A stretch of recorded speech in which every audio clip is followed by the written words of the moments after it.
But for some, that's just not enough. Tonight, the danger tourist who prefers a quick jaunt to a war zone in Iraq. So why do thrill seekers travel to the brink of disaster for fun? ABC's Lama Hassan is looking to find out. This is what most people think a nice vacation looks like. Taking it easy on sun-soaked beaches with friends or family. But for Andrew Drury, this is his idea of a good vacation. Here we could be targets for snipers at any time. Over the years, Drury says he has spent his holidays in hotspots all over the world. Afghanistan, Chechnya, even Mogadishu. I went the first time to Mogadishu around about Christmas time, and I can remember saying goodbye to my children and actually thinking for the first time I could be saying goodbye for the last time. He says he went because he wanted to find the wreckage from the Black Hawk Down helicopter. So that is the Black Hawk. That is. Was it worth it? Worth seeing it? Yeah. Yeah, because it's history. Yeah, it was. Drury is on the extreme edge of a new trend. Vacationers looking for a more hands-on travel experience, dubbed danger tourism. You do realise you're risking your life by doing something like that. Yeah, of course. I don't sit down and think.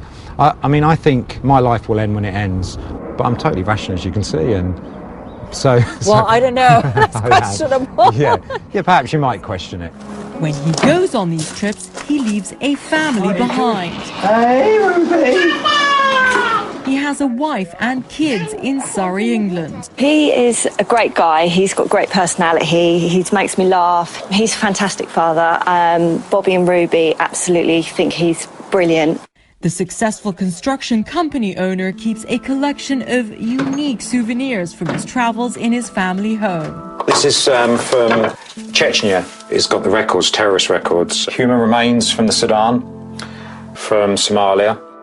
I would prefer him to stop, but I think I'd be changing him completely if I made him stop. But even she was at a loss after this last trip.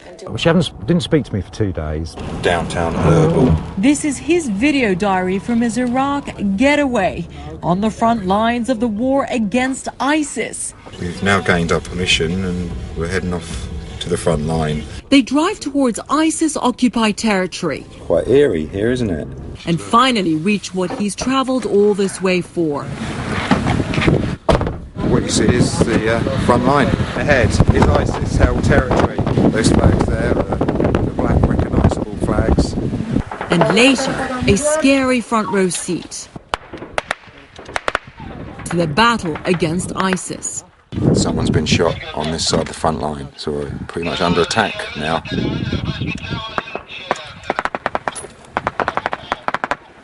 I didn't feel threatened, and even when the gunfire happened, they seemed to be going about their jobs, and I was kind of drawn into the situation. We're returning fire. I don't think it gets rid of this at the front line. I hate to say it, I really did enjoy it, and the adrenaline, the buzz, and since I've come back I haven't slept for 3 days. The cost of this trip, about $2,800, including airfare. Possible funeral expenses not included. Are you scared of dying? Do you actually think about death? I don't think about death in the match, and when I do these trips I'll die. That's amazing. I mean, if someone's listening to you, they'll probably think you're barking mad. For those less mad, there are somewhat tamer options. So-called adventure tourism has become big business.